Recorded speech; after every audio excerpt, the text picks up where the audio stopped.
Good afternoon. Thank you guys for coming. So we've got a good group here. Thank you for being here. And what we're here for is to talk about an idea it's been in my mind for years. And now that Commissioner Cagle is on board, we've got at least two of us thinking significantly about the same thing, and that is about how to take at least some areas of our county from the least intense zoning of 2 acres per home to something lower density than that, larger lots than that. What's been in my mind is the idea that, we have this fabulous treasure in Cherokee County, and what makes it so great, it's almost unique. I'm sure there are others, but I think we are the best example of a county where you can have a small town and even a rural quality of life right next to a huge city, and yet still enjoy it and get all the benefits of that big city. You want to go anywhere in the world, you got the biggest and best airport right at your fingertips, and yet you've got a small town and even rural quality of life. If we put a house on every 2 acres in every acre of Cherokee County, we probably will not be able to maintain that quality of life. So what do we do about that? And I've always had in mind taking at least some parts of the county from the 2 acre standard to something less dense, larger lots. 5 comes to mind, always has. So we're thinking now about, at least in some areas, of changing it to a 5 acre standard. Now, what would that look like? Would this be mandatory for certain areas, or would it just be voluntary with a carrot approach, where if you'll develop on larger lots, lower density, then you get these less expensive development regulations? And that's certainly one part of it that's on the table. And where would this be? It wouldn't be all of Cherokee County, probably. In my mind, it would be maybe 3 of the 4 corners. The Salacoa corner would be the most obvious. The Micah corner, northeast Cherokee County. And then in a different way, maybe the Union Hill corner that's kind of spillover from Milton and that type of development. So maybe targeting those areas, either landowners who want to do this type of development, or maybe in areas where an overwhelming majority of the people want it. We would take it there. So we're just looking at what are your thoughts on it, and what are the complications that we haven't seen about it, and is it something that's worth proceeding to? So we're going to hear a lot more about it. Commissioner Cagle's going to give you his ideas, which I think are overlapping with mine, but may not be exactly the same as mine. You go ahead, Will. Thank you, Mr. Chairman. My name is Will Cagle. For y'all who don't know me, I'm the District 1 Commissioner, and District 1 pretty much takes up the northern 55% of the county with 25% of the population. So the reason I'm approaching this is we know that we can't stop growth. It's just not feasible. What we want to do is promote, what's really smart growth and reduce the cost to develop a certain piece of property for those willing to do larger lots. Let me back up off this thing. It's kind of messing with me. But for example, right now we've got 1,640 potential acres that by right, they wouldn't have to change their zoning. They could do 820 homes. But if we do get them approved with the super AG, they'll be able to get out of it with much less development cost, and it'll only be 70 houses added to those 1,640 acres. GDOT's number is 10 cars per house per day is what travels the roads. So we've just taken, potentially 8,200 cars on our roads per day and dropped it down to 700 cars per road, or per 700 more cars on the roads per day. So anyway, I look forward to hearing all y'all's input. This thing's still a work in progress. So thank y'all for being here. Go ahead. Better public speaker. All right. Thank you, Chairman Johnson and Commissioner Cagle. As they've already kind of talked a little bit about this, kind of what we're trying to do. My name is Chris Fuga. I'm with Kimley Horn. And what our role is, we come in to try to make this vision that the Chairman and Commissioner Cagle have a reality. So we're kind of here to figure out what needs to be addressed. Some of the issues that they mentioned, that they brought up, some of these questions. We'll figure out, first of all, what the right questions are to ask, and then second, how do we answer them, and how do we put something together that kind of that brings this vision to life. Kind of to go on here. So really the goals of this entire project, kind of what we mentioned, we want to try to find a solution kind of above the existing ag district with its 2-acre minimum, and kind of put something together that would have more along the lines of like a 5-acre minimum property size. Another part of this too that we've been discussing is kind of limiting subdivision of property to no more than 10 parcels, subdivide into no more than 10 parcels. And the reason kind of for that is, again, to kind of help maintain this rural character that exists in the county. We want to make sure that that new development that comes in, it's not, we're not sliding more towards that suburban or urban feel, but we maintain what kind of brought a lot of people to these parts of the county in the first place, is that more rural feel. And kind of with that, we also want to get kind of a secondary goal that goes along with it. We want to address the plating process for this new zoning district, and however it'll look, so that we kind of prioritize that sort of rural type development and that rural character over urban or suburban. And so what specifically we're talking about here, this is the dark green that spans kind of the majority of the county here in this map. That is the existing agricultural district. And that, like I said, that right now has a 2-acre minimum lot size. So, there's still kind of the typical county services that are, required for development that kind of go into that. And so what we'd be looking to do is kind of taking a portion of that, and we're still trying to figure out exactly what that looks like, what taking a portion of that looks like. It's part of this process is to kind of get an idea of, what's going to make sense. But we want to take a portion of that and kind of, make this new district out of it with this new 5-acre minimum. And so that's the area that we're addressing and kind of what we're looking at, just to provide some context. All right, so the kind of the purpose of this, in the 2023 county comprehensive plan, one of the key character areas that was identified, sort of governing or guiding future land use, is the rural places character area. And really what this kind of focuses on is that sort of intersection between agriculture and residential type of uses that, really emphasizes, kind of maintaining existing agricultural businesses. Part of what we're trying to do here is not run, current farmsteads out of business, or, run people out of the county because, development pressure is becoming so heavy that they can't maintain, their current agricultural uses, their current farms, that sort of thing. There are a lot of family farms that have been here for 100 years or more, and, we think that's great. We want that to continue. So this kind of character area helps, kind of guide new development that's happening, because, there are places that are coming in that aren't necessarily following the old agricultural model anymore, that are just sort of purely residential. And in doing so, kind of preserving that open space, allowing for more flexible uses and kind of allowing for that agricultural development. And so that kind of, flows with that. Some of the strategies that were developed in the comp plan were that, kind of prioritizing undeveloped land rather than, not having necessarily like new, existing development kind of get repurposed as this, higher density, more suburban type of development. We like to kind of avoid that if possible. And just, in general, making sure that, existing agricultural can be maintained, kind of essentially what I've already said, that we're kind of maintaining that and preserving that rural character, but still allowing for some of these uses.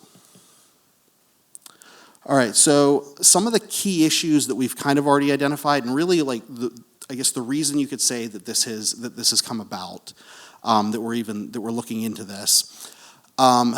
We want to make sure that people are able to kind of use their property as they want, as they, to make sure that, they're able to kind of get the benefits of it, from it, but without, creating a major problematic impact on the overall character of the more rural parts of the county.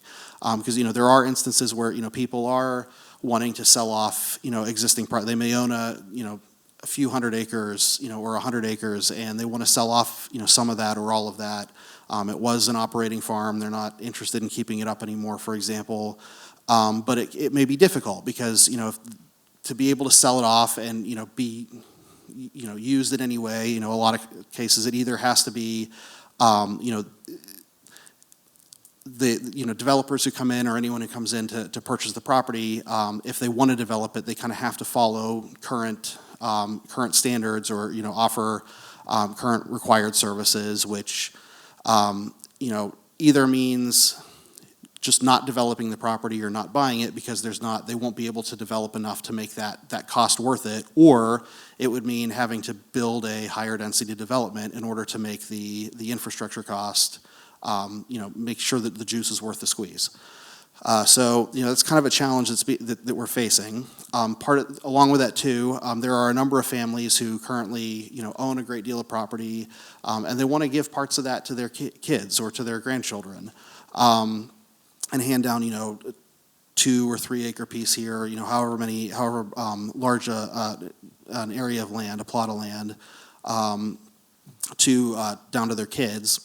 But it's difficult to do that, again, due to the same kind of restrictions, the same regulations. If in order to do that, they have to make certain improvements to the property or build out certain infrastructure, then it kind of, it sort of defeats the purpose. They're not really able to do that. And so, a lot of people want that ability because, they want their children to be able to stay close. With housing affordability is an issue. This is an area that certainly is not immune to it. And we've seen that pressure kind of, emerge all the way out here. And, what that means is a lot of people's children have had to move, further away in order to be able to get land or find a house that they can afford. So this is a solution to that a lot of people have that they want to address. But again, given the current regulations, it's difficult.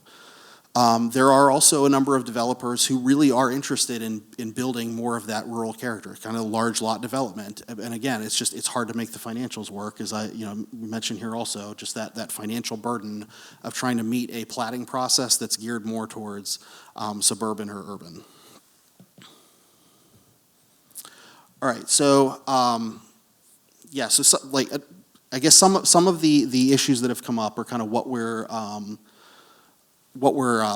looking at here, kind of what have been addressed, what we found from some of our stakeholders. These are kind of the concerns that a number of people have and what we're trying to work through in order to make this possible. So viable access to in perpetuity is one right off the bat. There are a number of properties currently that have easements for access or for utility access, that sort of thing. People want to make sure that they are going to have that kind of going forward, that it's not going to, that they're not going to have to worry about losing that as property changes hands, for example, in the future. And no one really wants to get left on the hook for having to make improvements later on if there's, if those issues should come up, or, if regulations change. They don't want to have to, as they start building something, they don't want to have to start, being concerned about that. Another issue here is water and utility access. So, want to make sure that it's viable for utility connection, of course, power, electric. As far as water infrastructure, kind of part of the idea behind this is that there would be fewer services provided to kind of make this type of development more attractive. So we'd be looking at probably septic system or well water type of system rather than connecting to the county water system. But one of the issues that's popped up there too is issues around fire protection and meeting those requirements and those regulations. And if we don't have the water structure or infrastructure that comes out to some of these properties, how do we address those kind of concerns?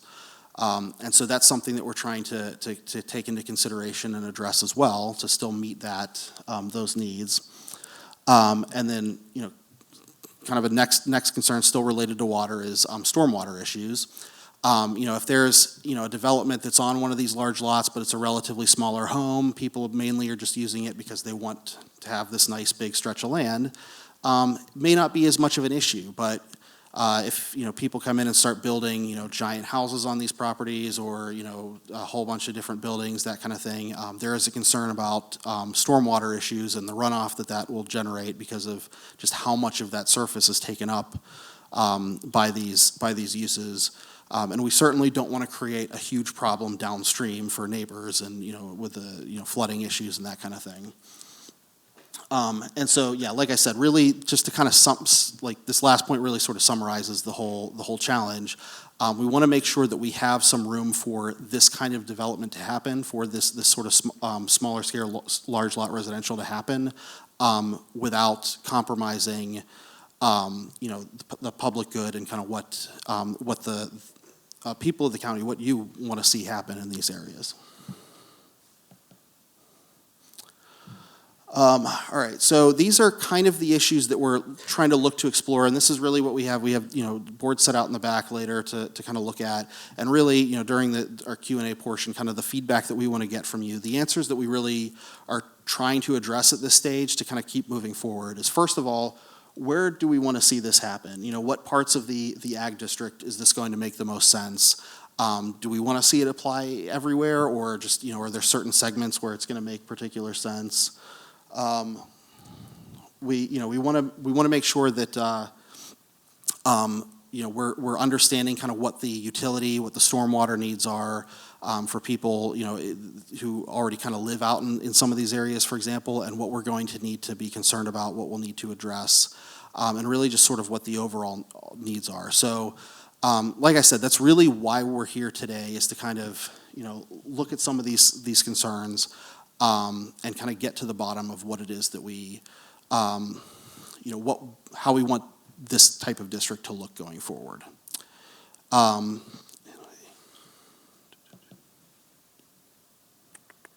So as I mentioned, we're really still kind of at the beginning of this. The next steps, we're looking to, once we kind of collect feedback from this stage, we've talked to a number of key stakeholders already. We want, of course, your input, your feedback.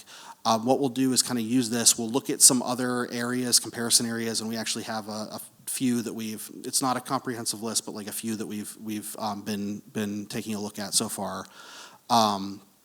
But we want to look at some other areas, kind of what they've done, similar types of districts in other places, how they've addressed some of these concerns, and kind of pull the best parts of these together, combined with what we hear from you, to come up with kind of a mock-up of this new district. And then once we have that put together, we're going to come back. We'll talk with our stakeholders and, of course, with all of you again to kind of share, hey, this is what we've put together, and see how you feel, kind of what your reaction is to it, until we're able to finally fully refine it and get it adopted, which we're hoping to do sometime later this summer, that we can get this pulled together and adopted. So we're looking at a relatively quick time frame here. I know some of you, I've noticed a lot of familiar faces from our meeting about the zoning code and development regulations on Wednesday too.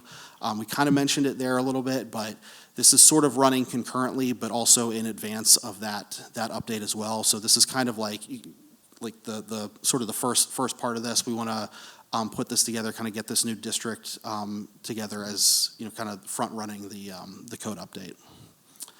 And so with that, I think, that's pretty much it for the presentation portion. So what we'd like to do now is kind of have everybody, we have a microphone set up in the center aisle, and open up this next segment to a Q&A for any of us, myself on the consultant team.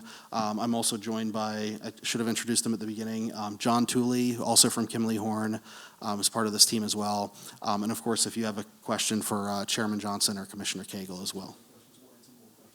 And this, yes, good point. This is general Q&A for now.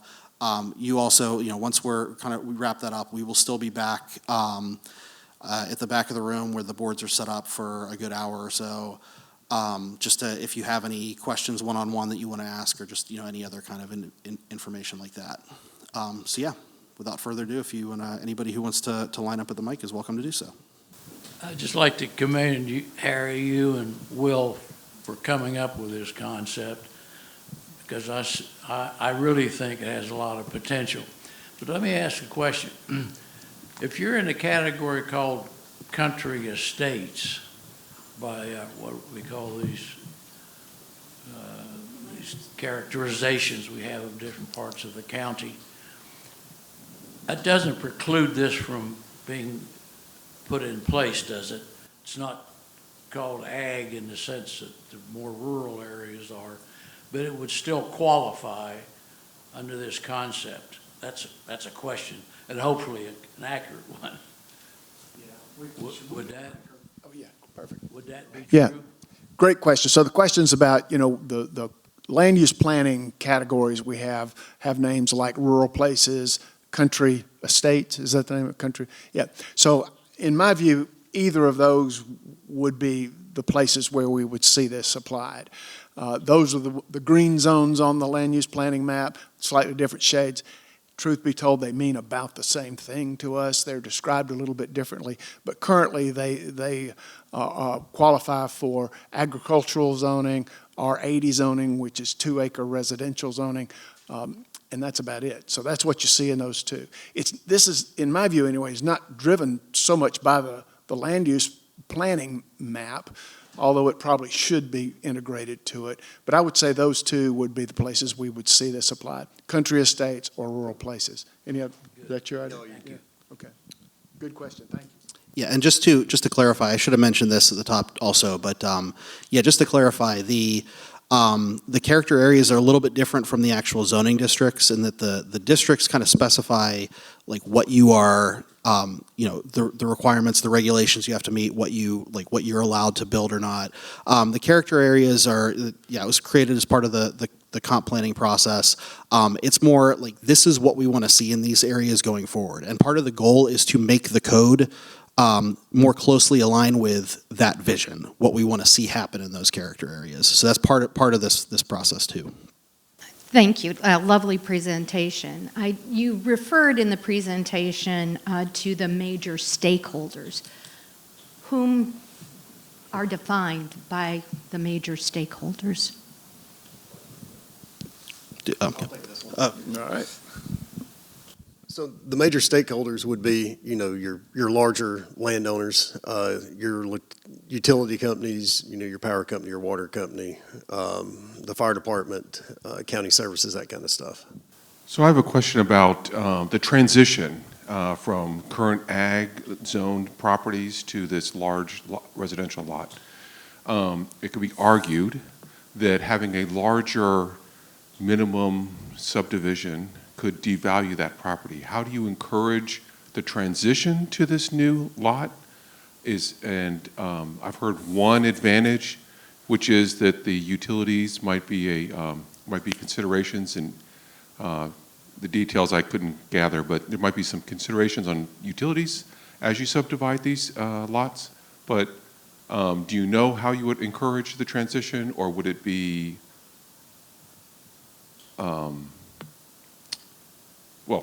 that's the question. How would the transition be, and would there be any enticements to transition property to this new zoning?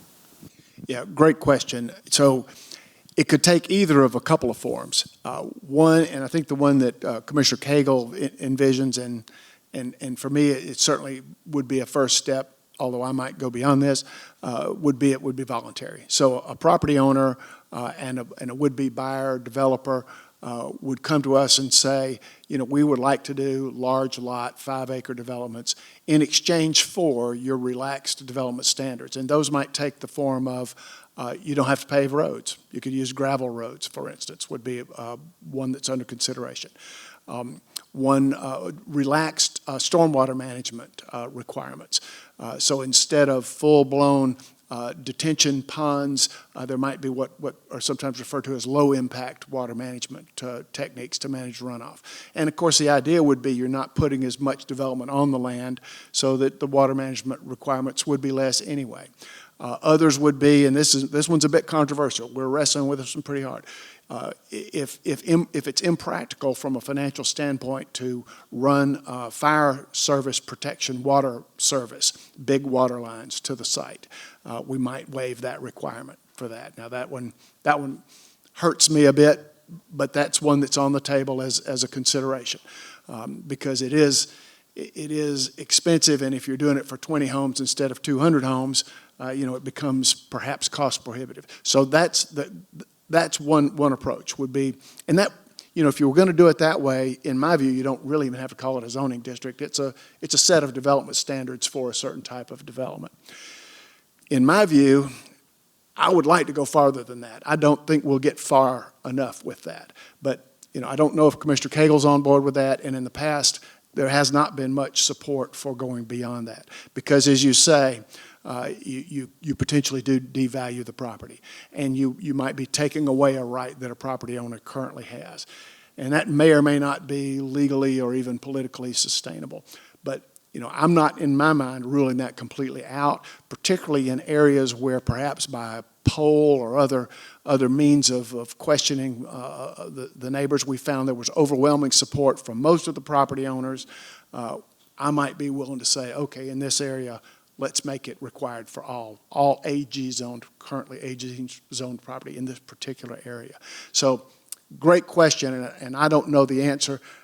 I'll let Commissioner Cagle speak for himself, but at a minimum, it would be a voluntary thing. Could it be mandatory in some areas where there is strong support for it? Maybe, would be my view. What's your thought? So I guess would that kind of be the 5-acre minimum, or is it? Yeah, okay. I want to keep this completely voluntary, and the idea being that in return for less cost per acre to develop your property, you only get to do 10 lots, so that ends up being a 248-acre lot, for example. You might do 10 or 20 lots on it, but if you had to meet all the development requirements for existing AG now, it would pretty much cost you close to the same as like R15, R20. That's the incentive, is the reduction in the cost. So I think where we differ is on the expense of the 8-inch water lines going all over the north end of the county. Thank you guys for doing this. Want to ask, I heard you say the 5 acres, but how large of parcels of land are you thinking would be for these types of developments? Do you have a minimum? I don't think we've totally fleshed that out, and I think, as Chris told you, one concept is it would only be a maximum of 10 lots. Well, if you're thinking 5-acre lots or somewhat larger maybe, and it's 10 lots, then you're looking at 50, maybe as much as 100 acres. On the other hand, we've had some overture from some, at least one much larger landowner who might have some interest in using large lots in exchange for less expensive development regulations.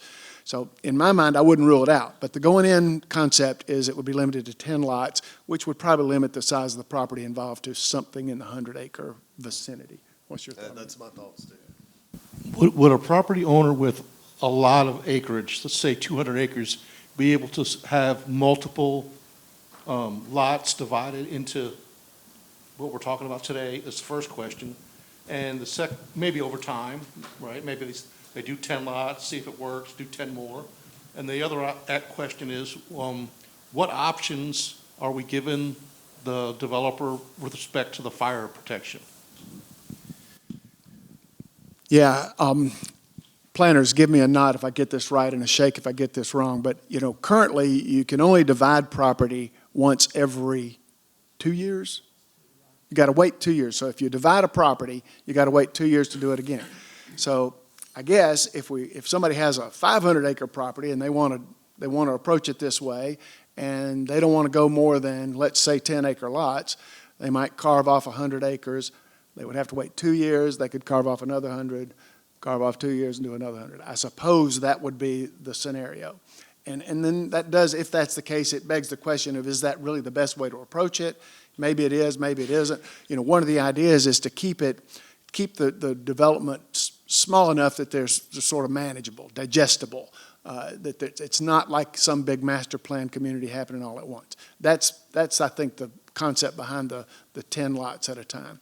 On the other hand, if somebody had a really big development, would it make sense to do it all at once? In the back of my mind, I'm not ruling that out, but the going in idea is you would have to do it in pieces and wait, and then do another piece, and then wait. And the other part of your question, remind me. The fire protection. Yeah, well, the option would be you don't have to do it. In other words, you can run just a drinking water level of water line to your property, or even use wells if that's what you wanted to do, and you would not have to pay the cost of that 8-inch water line and the fire hydrants. So that saves a fair amount of money, especially if you have relatively few homes to spread that cost over. Again, I'm not totally sold on that. I really hate the idea that we would be potentially leaving large areas of the county without adequate fire protection. But that is the concept that's on the table, is that we would waive that requirement and you could just run drinking water level water lines, or perhaps even use wells. And now we have, of course, the fire trucks can carry some water, about 2 minutes worth. So if you have a little fire, they can probably put it out. If you have a big fire, they're at a huge handicap to put out a big fire with just the water they can carry on the truck. The chairman and I are pretty much on the same page on most of it, and I think where we might disagree is what I've got in mind is envisioning like a one-time split. So you can do 10 acres now, and then whatever that parcel you're elected to. Obviously, there's some situations where you've got 500 or 1,000 acres where it's not fair to them to say, okay, well, now you've got to have 100-acre lot sizes. Do a one-time split for an additional 10 lots. And then as far as the fire protection goes, I'm not really for forcing that cost onto the property owner or the developer, because those lots aren't any worse than the houses that are already around there now. So they're at no more risk. They're still an ISO 2Y. It's just not worth it in my mind to get them up to an ISO 2.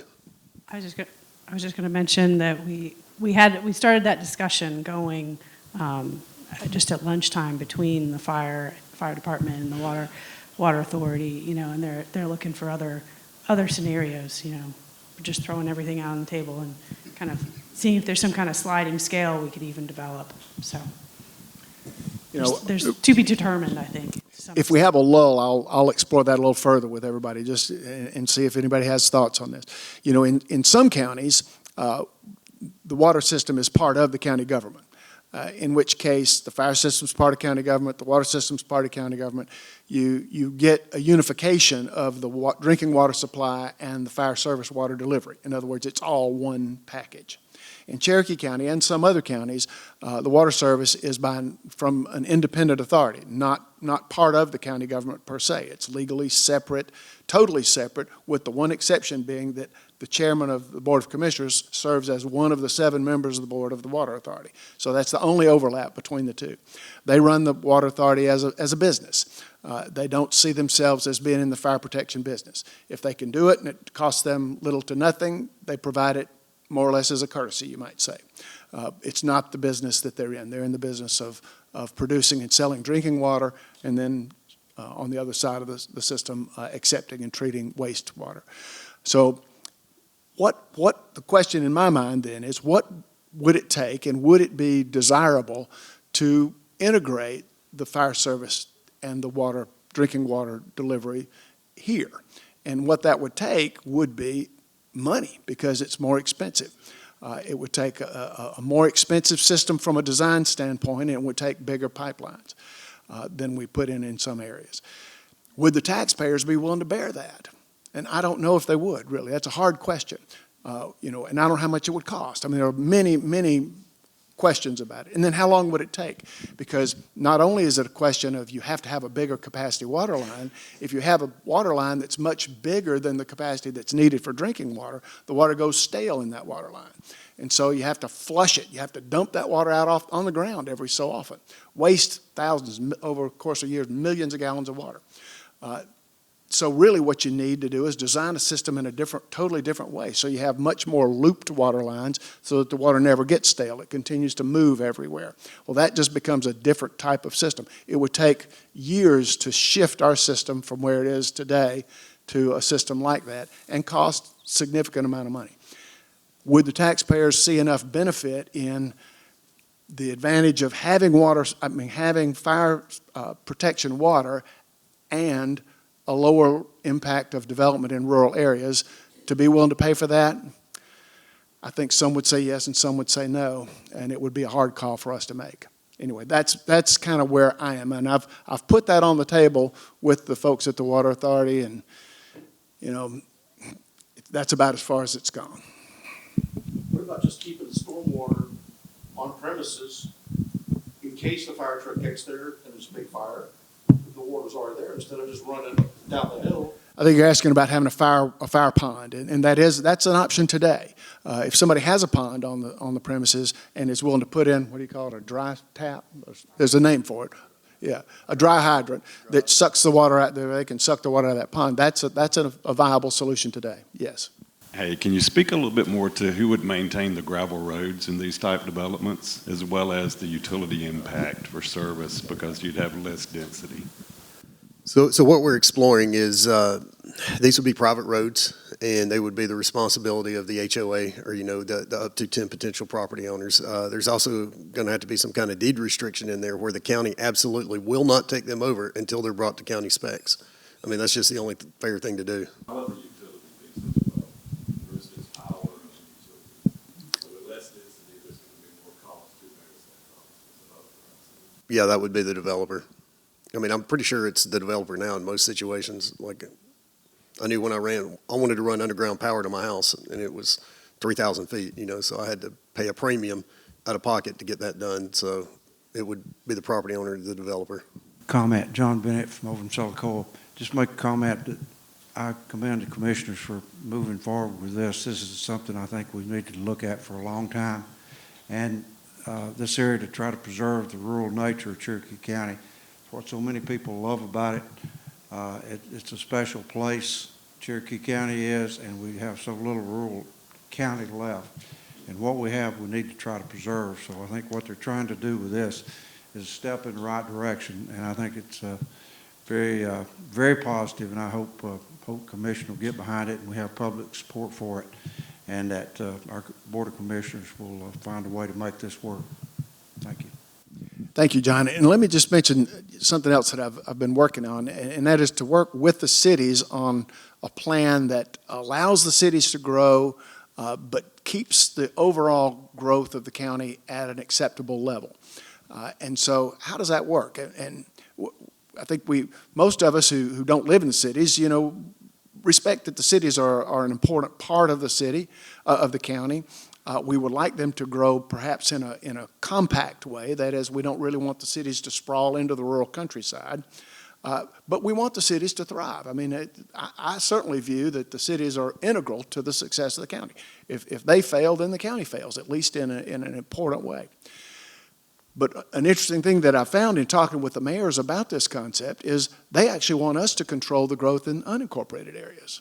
Who thought of that, right? Because they would like to see a lot of the population growth in the city, which I would too. I mean, that's the place the growth ought to be.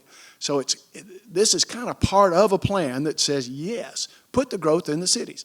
Keep them relatively compact, but let the growth be mostly in the cities. And then in exchange for allowing some growth in the cities, we got to control the growth more in the unincorporated area. And a way to do that is to step up the lot size, at least in some areas, and step down the density that's allowed under our current rules. So that's kind of what brought me around to the whole idea of the 5-acre standard, at least in the most rural parts of the county. Again, we're not, at least at this stage, proposing to force that on property owners. We'd rather it be voluntary, but maybe the carrot approach of saying if you develop in these less expensive ways, you can get it would get us far enough. But it's really part of a growth management concept to just make and keep making this county great. I really applaud that you're pursuing this. We have a horse farm 10 minutes from Pavey Publix. and I just see all the cars on the roads and visualizing all those farms being developed that I drive by going towards Atlanta, that the streets wouldn't hold the traffic, and then we just have to widen streets, and then we have to provide more services, and the whole character is gone. And my husband grew up in Dunwoody, so he said 50 years ago, Dunwoody looked like this. And so he has, in a sense, given up. He's like, hey, it's going to look like this in 50 years. So I really, really applaud you for trying to stop it. Well, I hope we won't give up, because I think we have something that is so precious here, so ever more rare. This quality of life, this type of environment, so close to the economic opportunity of a city as big and thriving as Atlanta. I know that I view it as my main responsibility as chairman of the Board of Commissioners to not let that slip away, not just during my time, but to put a program in place that sustains it for the future as well. So I thank you for thanking us, and it is the most important thing we have to do, I think, is to keep our county the kind of place that made us want to live here in the first place. Hearing that, though, let's say she's got 30 acres. I have no idea how many. And you're talking about these corners. Is her property involved in this? Is it protected? So, or are we making these people say, look, if you want that horse farm, you're going to have to put it out in these corners because you're in a section that's going to grow?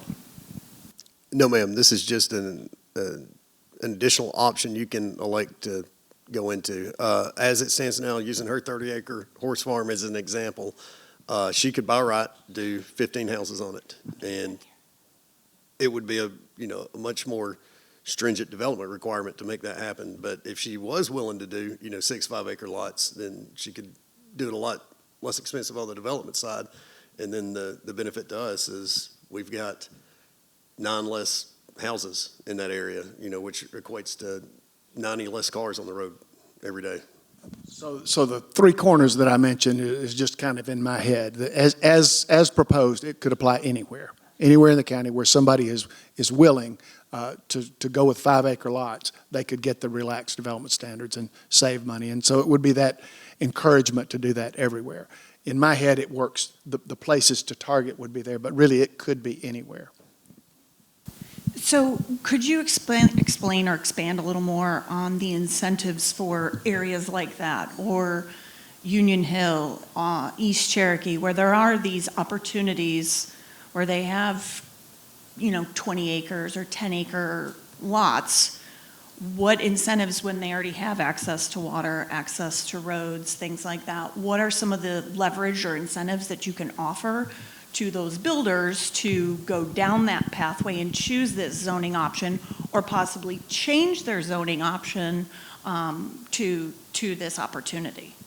So you're talking about 10 and 20-acre tracts in like the Union Hill area? I don't know that it would be financially feasible anyway. The property's just too expensive per acre out there that. Or East Cherokee, I know that there's different pockets where the value is a little higher. So you're saying that because they've already got, the 8-inch water lines and then the detention ponds, I think it would be still the value of the reduced stormwater requirements, because if you're only doing 4 lots on 20 acres, you're not doing the kind of damage that you are if you're doing 10 lots on 20 acres. So I think there would be some savings there. We still wouldn't make them pave the road. I think that would be a big one too. I think the last time I checked on paving, 22-foot wide asphalt roads are running about $400 a linear foot. So there would definitely be some cost savings there. But as far as offering any other incentives, we're open to ideas, but I don't really know of any off the top of my head. So, and then you said 1,600 acres to begin with. Is that currently the Yes. of acres that were? Yes, ma'am. So that's 6 different property owners that will potentially, just the people that are waiting for this thing to pass so they can apply for it and start work on it. So this really wouldn't apply in small pockets around Cherokee County. This is more geared for those certain lots that are property owners now, those 6 of them, would you say? I would say it was kind of geared towards those 6 property owners now and people in that same situation just because they've got bigger tracts. And that's what we're really trying to preserve. But, I mean, absolutely, I'm sure the chairman will agree. If somebody's got 30 acres in East Cherokee and they're willing to do 5 lots on it, then that's better than 15 lots. There's an incentive for them to do that. Other than what I mentioned, Yeah, okay. but I mean, we're open to ideas. You know, if you want to have like a taxpayer-funded party or something, you know, we could just have like a thank you for. The stormwater is significant, more than most of us realize. So that's potentially significant. And the gravel roads, if that's what they want to do. Now, in Union Hill, I don't think people use gravel roads, let's face it. People in Union Hill pave their roads. It is a little different environment there. You know, but I have talked to people in Union Hill that like the idea. I know that there's some interest there.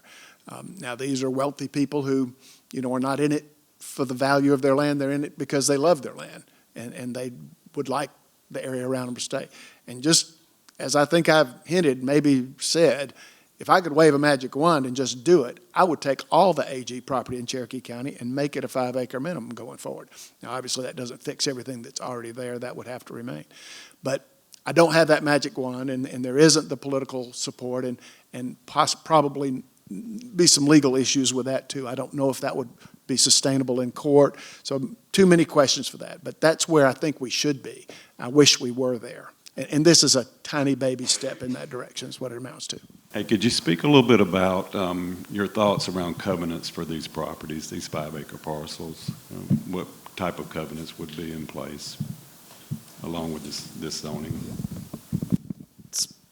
Are you talking about like soil conservation or?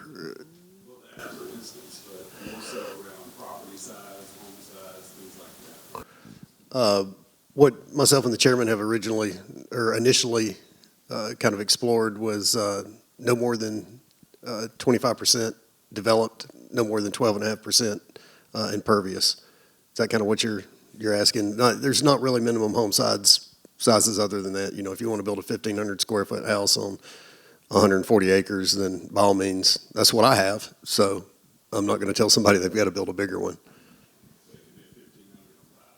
It could, yes, sir. I mean, each neighborhood could develop covenants, but we wouldn't try to dictate those to them. They could have whatever they want. I think you would need to have a minimum amount for road maintenance, but that's about it, honestly. Yeah, there would have to be an HOA. Somebody would have to pay for the road maintenance, so they'd have to have an HOA, have some dues to cover the road maintenance at a minimum. You know, all that stuff's got to be in the deed as well. So, you know, it's got to be on the plat.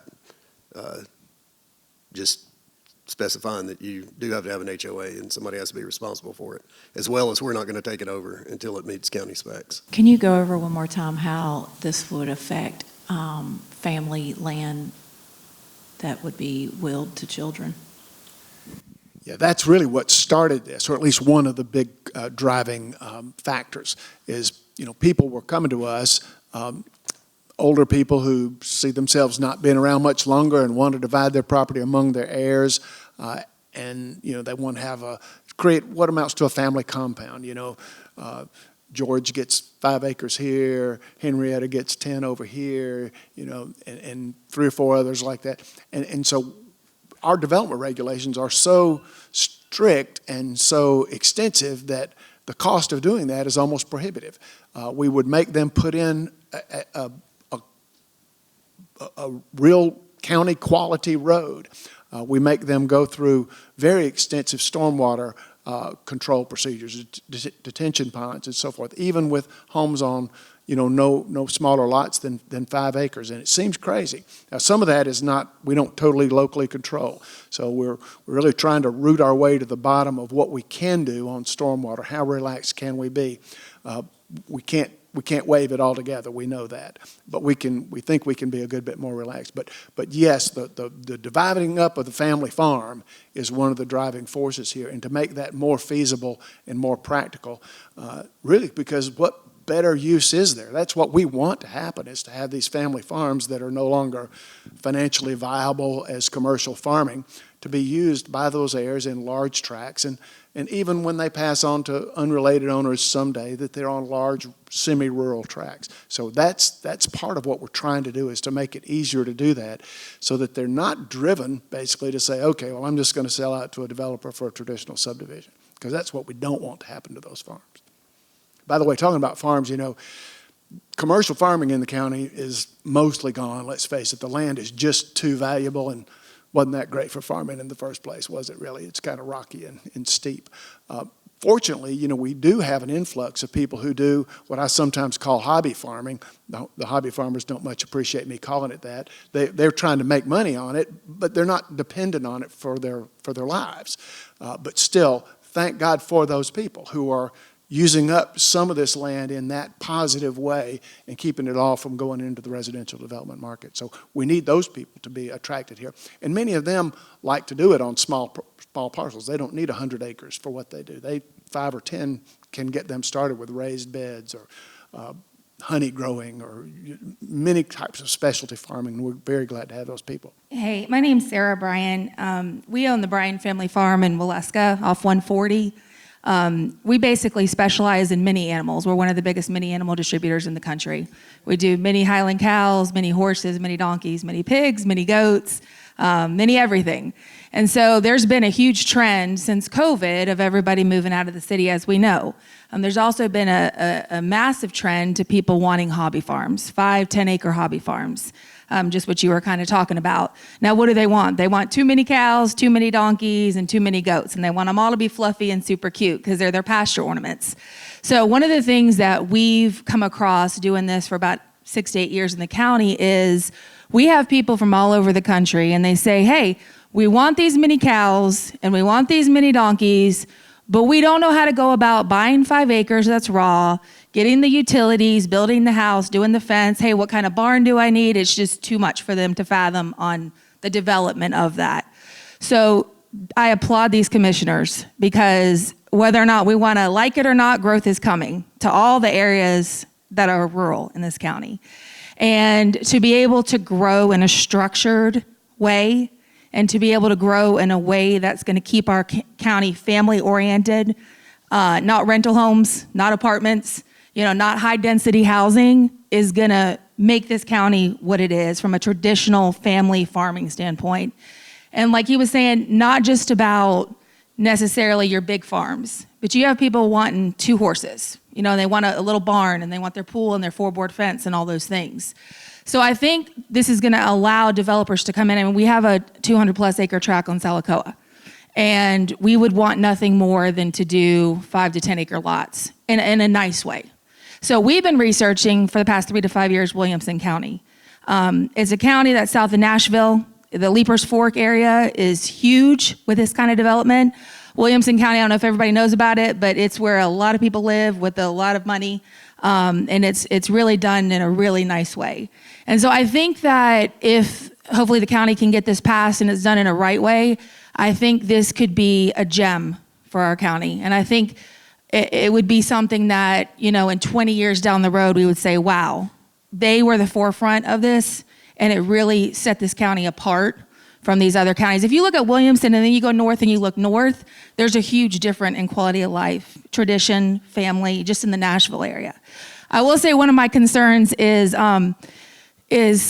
fire protection, and I understand the wells and stuff, but like what we're looking to do in the Salacoa area is these 5 to 10 acre lots, and they're going to be nice homes. There's people that want to come in already and do something with it. I know that Sanctuary Farms has started in the Ball Ground area. They're doing a similar concept. But one of my concerns, I think one of the things I really would like to dig into and maybe look at Williamson County and look at some other models across the country is, what can we do for fire protection? Because let's be honest, these are going to be estate lots. And a lot of people that want the 5 to 10 acres are going to come in, and if they're going to buy 5 or 10 acres and they're going to have this lifestyle and the dream they want, they're going to build the home they want. Because these people coming in are not going to be 3 years and I'm moving to another county. I mean, this is the lifestyle, the dream, family tradition. I mean, this is the vision, And so how can we as a county protect these homes? with fire protection, because I think that is going to be crucial. I mean, when we're looking at doing what we're trying to do, our vision is, we don't just want to sell a raw lot. We want to do turnkey. We want to do your fencing. We want to build your home. We want to build your barn. You want too many cows, we'll provide those for you. But at the same time, as a developer, when you go to bat for your client, you want to make sure they have fire protection. And yeah, I don't, because I'm on a well right now. I don't think I do, because I don't think there's water running an 8-inch line down 140. But at the same time, I think that is something that's crucially important, to maybe look at the county structure of the fire protection like you were talking about.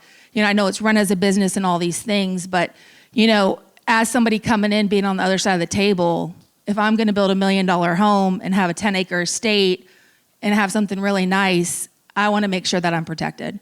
So I think, going over fire protection with the county and the fire department and stuff is maybe something that's super important, but I don't know if you can talk a little bit more about that. Thank you. So this is kind of where the chairman and I may differ a little bit. My stance is we're not telling you you can't have fire protection. I'm just saying that you shouldn't be forced to pay for it if you don't think it's necessary. If you're not going to be any worse off than the houses that are already in your area, where your farm's located at on Salacoa, would you be okay incurring a multi-million-dollar expense of getting 8-inch water lines run from the closest place to your farm? It's a serious question. So, I hope that, I think you said, 55% of the county is still rural, or something like that? Like the potential for the amount of area in the county that would potentially have this, it would be beneficial, I think, to both from a project standpoint and from a individual standpoint of people coming into the county, buying into the concept and all the things, to figure out from a county structure standpoint, is there something we can do to help offset that? Or what kind of structure can we put in place? We were talking about how in the flow of the water, I'm not really a water person, but you were talking about how you gotta dump and flush it, the looped water lines, so they're not stale. What are these other counties doing? Like, what's Williamson County doing? What are these other counties doing? Do we need to upgrade? What do we need to do to make this viable for everybody? And I understand from a development standpoint, it would be on the developer. It would have to financially make sense, obviously, because if you're developing, you want to be able to make a little bit of money, but at the same time, with this, breaking these lots up from a tax standpoint, the county's gonna bring in more taxes. So what can we do to help take that money from a return on investment standpoint and put it back into fire protection? Because I think that's the biggest thing. We're okay putting wells on properties, we're okay with ETC, rental, electric, whatever we gotta do, but at the same time, and I don't know the cost of fire protection from a developer standpoint, it's something I'll have to look into. But, if it's massive and it just takes away, whatever little bit of money you might make on it, it's, okay, what can the county do? Because it comes down to safety. It really does. It's a safety thing, which I think is imperative to a project like this. So my take on it is going to be that I'm never going to expect the taxpayers to subsidize development, and it sounds like that's what you're asking for. So again, it's an option. There's other stuff. Chief Hart could actually tell you more options about it if, once you start developing, you want to do dry wells. Is that something that works? Yeah, for your own, for your particular property, but you're talking hundreds of millions of dollars just to get us up to the current standards. I guess another question would be not the 8-inch, because I'm a novice when it comes to this for sure, but I'm just saying, what other options are there? I would hate to have a fire on one of the properties and the county come out and be like, watch it burn. All we have is drinking water. All we have is, not a high flow or whatever it is. So, can there be, and I know this becomes cost from a development standpoint, and I'm on that side, but what can we do to put in place, whether or not it's a pond or something, to help from a safety standpoint these lots? And I know I am not speaking on my behalf, obviously, I am, because I'm the developer and it would incur more money for me, but just from an ethical safety standpoint, what resources can we do when we write this up to try to protect families from fire? So I'll speak on this, and I'm sure the chairman will want to jump in. As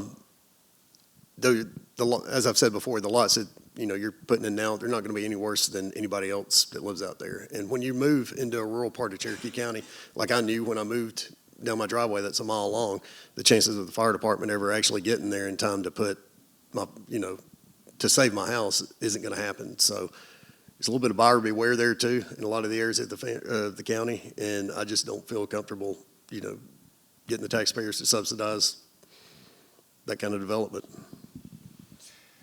Yeah, I mean, you might have a good spot for a pond. Many places in the county do. In fact, you'll be still, even with relaxed stormwater management requirements, you're going to have some place for the water that runs off your property to go, and a place to sometimes deal with that is in a pond that could have a dry hydrant that could solve your problem cheaper than running an 8-inch line all the way out to your property. I want fire protection everywhere in the county, and I'm not in my head ruling out the possibility of asking taxpayers to chip in to make that happen. Now, I'm a realist, and I'm not sure that there's the political will across the county to make that happen, because it is a lot to ask somebody who's already got fire protection to chip in to pay for it for somebody else. So I have doubts that would fly. In my head, I'm open to it, but so far that has not been the will of the Board of Commissioners, and I'm not at all sure that it's the will of the majority of the people of the county. So I don't know that's going to happen. Let me also say the fire department they do more than just bring one fire truck. In fact they practice filling, and so if they have a large fire, they know where the closest fire hydrant is, and they literally practice coming in, looping through with as many trucks as they can keep looping, and they do a pretty good job. It's just you can't do nearly as much as if you can hook onto a fire hose and have unlimited water. So there is that drawback. How many water trucks do we have, from a resource standpoint per area? Is that something the county could maybe bulk up, so you have more water trucks to be able to? Yeah, well, I can't. Chad Arp back here is our chief fire marshal. He could tell you. But what they've proposed is not really proposed. They've held out to us is if we continue to expand development in areas that don't have fire protection and we don't provide the fire protection, they're going to feel a responsibility to expand the fleet of tender trucks, that is water tankers. And the trouble with that is it probably in the long run ends up costing more than putting in the water system, because you not only have to buy the tankers, you have to staff them 24/7, with somebody ready to jump in that truck every minute of every day of the year. And so that becomes millions of dollars a year of staff costs, not only counting the equipment costs. But that's what they feel driven to do if we don't do it. I mean, they can do it now. They just feel the need if we don't provide, if we continue to expand the unhydrated areas, they feel the need to expand their fleet of tankers and the staff to support those tankers. This has nothing to do with fire protection, but I do want to you mentioned Williamson County a number of times too, and I just kind of want to plug also that they're one of the places that we're looking at very heavily too, as part of this process and this comparison, and we're speaking with them about these kind of challenges too. So that's excellent, because this is exactly the kind of thing that we want to glean from them, and kind of how did they address this, how did they solve this. So they're a good one. And another one, and we kind of have this mentioned on the boards back here, so this is actually a very good segue too to kind of what we have showcased. But yeah, another one is Johnston County, North Carolina. They're just outside of Raleigh. Very similar kind of situation, facing the same kind of development pressure that we're working with right now. They're kind of working on this very similar type of residential zone, this kind of minimum 5 acres. So they're another one we're trying to get what info we can as well. So yeah, we definitely have places that we're kind of discussing this with, who we want to, as much as we can get this information, that's kind of what we want to see. When you move out to Cherokee County, or when you move out to a rural area in Cherokee County, I'm in agreement with Will. You move out there with knowing that you're probably not going to have great fire service. Hopefully that you'll never need it also, but is an 8-inch line required for in-home sprinklers? No. So would that not be something that a developer could put in along with the pond? I mean, estate homes are nice. I'm thinking that that's something that's very more feasible. Chad, can you run a sprinkler system off just a normal residential water supply? Yes. Okay, so if you sprinkle the home, you would have that, you could provide your own protection. Okay, so if we're out of questions, what we've got back in the back is some boards, bullet points about this initiative, and we'll be back there, the consultants, Will and I, the county staffers, planning staff will be there. So if anybody, you got any more questions, comments? If not, let's adjourn here. Thank you all so much for coming. This is great. We're just, as you can see, figuring out what we want to do. The proposal on the table is limited in scope. It would be, at least initially and maybe forever, just voluntary, just for people that want to take advantage of a lower cost of development in exchange for a lower impact type of development. And learn more about it, and we're so proud to have you here today to share it with us and help us get it done. Thank you.